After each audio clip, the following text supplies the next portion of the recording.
Good evening class 9th। आज हम बात करेंगे atomic number and mass number की। ज़्यादा कुछ बचा नहीं है चैप्टर में, 2 टर्न्स और the chapter will be completed है। तो एटॉमिक नंबर क्या है? किसी एटम के न्यूक्लियस में जितने प्रोटॉन्स प्रेजेंट होते हैं उसे हम बोलते हैं एटॉमिक नंबर। सही है? या फिर हम बोले सिंपल वर्ड में एक और डेफिनेशन है, वो एनसीईआरटी में नहीं, बट बता रहा हूं,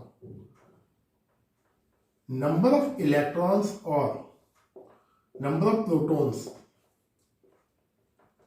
present in a neutral atom is also called atomic number। सही है? तो बट सबसे ऑथेंटिक जो डेफिनेशन है वो नंबर 1 ही है। किसी एटम के न्यूक्लियस में जितने प्रोटॉन्स प्रेजेंट होते हैं उसे हम बोलते हैं उसका एटॉमिक नंबर। जैसे मैंने बोला हाइड्रोजन का एटॉमिक नंबर 1 है, तो आप क्या बोलोगे? हाइड्रोजन के न्यूक्लियस में 1 प्रोटॉन है। ऑक्सीजन का एटॉमिक नंबर 8 है, तो आप क्या बोलोगे? ऑक्सीजन के न्यूक्लियस में 8 प्रोटॉन्स हैं।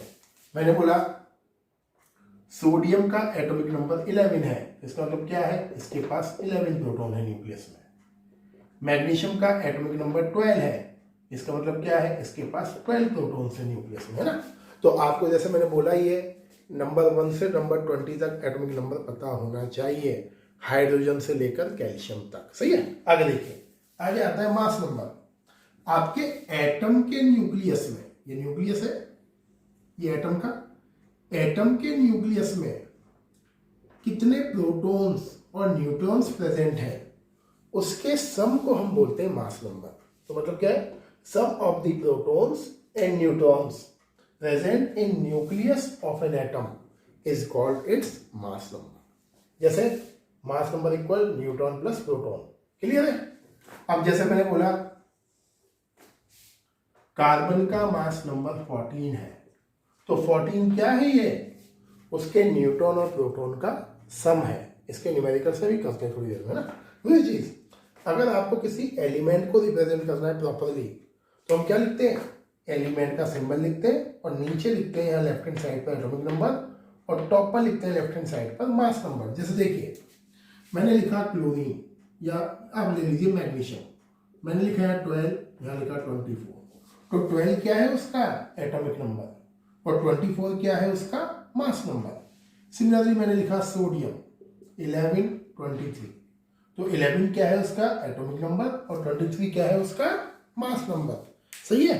कुछ क्वेश्चंस करते हैं बेटा इसके, जो आने वाले न्यूमेरिकल्स हैं, इंपॉर्टेंट है। देखिए कैसे क्वेश्चंस आएंगे एग्जाम में। तो क्वेश्चंस देखिए आप बेटा, जैसे आपको बोला किसी एटम में नंबर ऑफ इलेक्ट्रॉन्स 8 है, नंबर ऑफ प्रोटॉन्स भी 8 है, तो बताइए उसका एटॉमिक नंबर क्या है? तो आपने क्या बोला? Atomic number equal to number of protons. Atomic number क्या होता है? प्रोटॉन्स के नंबर के इक्वल होता है। तो आप क्या बोल दोगे? इसका एटॉमिक नंबर 8 है।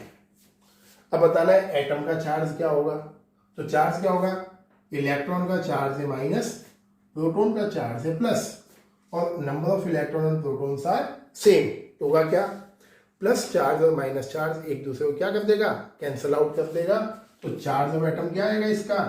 0, या आप लिखोगे न्यूट्रल। न्यूट्रल लिखना ज्यादा बेटर वर्ड है बेटा, है ना? आगे देखिए क्वेश्चन नंबर 2, ये इंपॉर्टेंट है। किसी एटम का मास नंबर 23 है। ये तो फिर पूछ ही नहीं सकते ना क्वेश्चन। किसी एटम का मास नंबर 23 है और उस एटम में नंबर ऑफ प्रोटॉन्स 11 है, तो बताइए एटॉमिक नंबर क्या होगा और नंबर ऑफ न्यूट्रॉन्स क्या होंगे। तो आप देखो एटॉमिक नंबर किसके इक्वल होता है? नंबर ऑफ प्रोटॉन के। तो आप क्या लिख दोगे? Atomic number equal number of proton का डिटेल भी करके दिखाना है।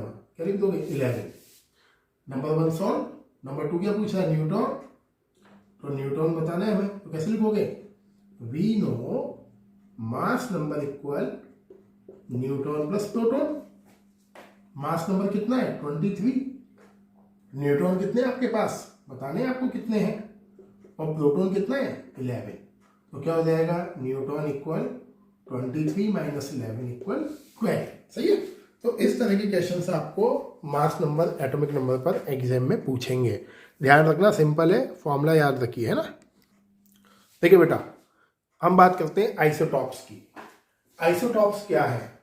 Atoms of same element which carry same atomic number and different mass number, ये लाइन है सबसे इंपॉर्टेंट, ऐसे एटम, एक जैसे एटम हो, सही है, और ऐसे एटम जो सेम एलिमेंट से रिलेट करते हो, बट क्या स्पेशल हो, सेम एटॉमिक नंबर हो एंड डिफरेंट मास नंबर हो, उन्हें हम बोलते हैं आइसोटॉप। जैसे कार्बन देखिए, कार्बन के 3 आइसोटॉप्स होते हैं, C612, C613, C614।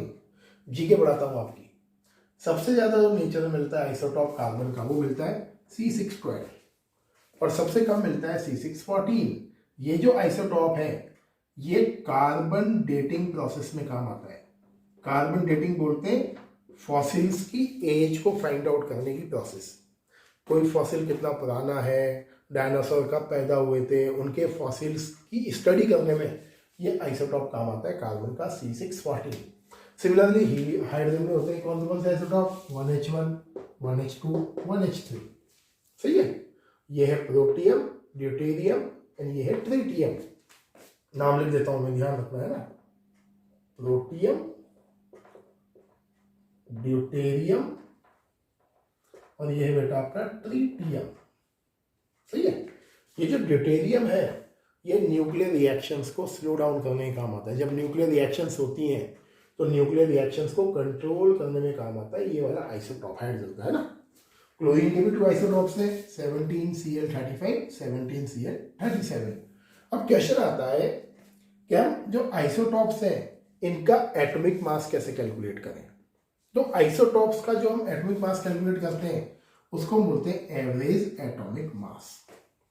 फिर सुन लो, अगर क्वेश्चन आता है what do you mean by average atomic mass, तो आपको बोलना है when the elements present, when the atoms present in form of isotopes, in that case atomic mass of isotopic elements is calculated in form of average atomic mass। जैसे समझिए, मैंने आपको बोला, imagine करिए आपके पास ये है, ये सब छोड़ दो, मैं लिख देता हूँ से। मैंने बोला आपको आपके पास ये है C612, C613 और C14। आपको बोला मैंने इसका एवरेज एटॉमिक मास कैलकुलेट करना है ना, और ये नेचर में सपोज करिए मिलता है 70%, ये नेचर में मिलता है 20% और ये मिलता है 10%, है ना। इमेजिन करना थोड़ी देर के लिए, और मैंने बोला आप इनका कैलकुलेट करो एवरेज एटॉमिक मास। तो फॉर्मूला क्या है, average atomic mass of isotope equal percentage of isotope 1, कितना परसेंटेज है 70, नीचे क्या लिख दोगे 100, इनटू इट्स मास नंबर, कितना है mass number 12, plus percentage of isotope 2, कितना है भाई 20% अपॉन 100, इसका मास नंबर कितना है 13, प्लस सिमिलरली आगे बढ़ेगा, फिर क्या लिखोगे परसेंटेज ऑफ आइसोटॉप 3, कितना परसेंटेज है 10 अपॉन 100, और आगे क्या लिखा हुआ है इट्स मास नंबर, तो इसका मास नंबर क्या है 14। ये कैलकुलेशन करके आपको सॉल्व करना है, सही है। तो ये एक तरह का क्वेश्चन ही हो गया आपके सामने ये। तो जब भी हम आइसोटॉप का मास एटॉमिक मास कैलकुलेट करते हैं तो उसका हम कैलकुलेट करते हैं एवरेज एटॉमिक मास, बिकॉज जो एटम्स होते हैं एलिमेंट के वो डिफरेंट परसेंटेज में नेचर में मिलते हैं। तो कई बार आप देखना, जब आप पेरियोडिक टेबल को देखोगे तो हाइड्रोजन का जो एटॉमिक मास है वो एग्जैक्ट 1 नहीं है, मास नंबर वो क्या है 1.00 कुछ है। कार्बन का जो एटॉमिक मास है वो 12 नहीं है, वो 12 पॉइंट समथिंग है। तो हम क्या करते हैं 12.0123, इसको कौन देखे यार, 12 ही लिख दो चलो, सही है। तो डेसिमल में क्यों है, डेसिमल में वो इस कैलकुलेशन की वजह से है। तो when we calculate atomic mass of isotopes by this process we get exact atomic mass of that particular atom, सही है। तो आज के लिए इतना ही, और नेक्स्ट टर्न ये चैप्टर हो जाएगा आपका complete, then we will discuss NCERT question answers. Thank you and have a nice day.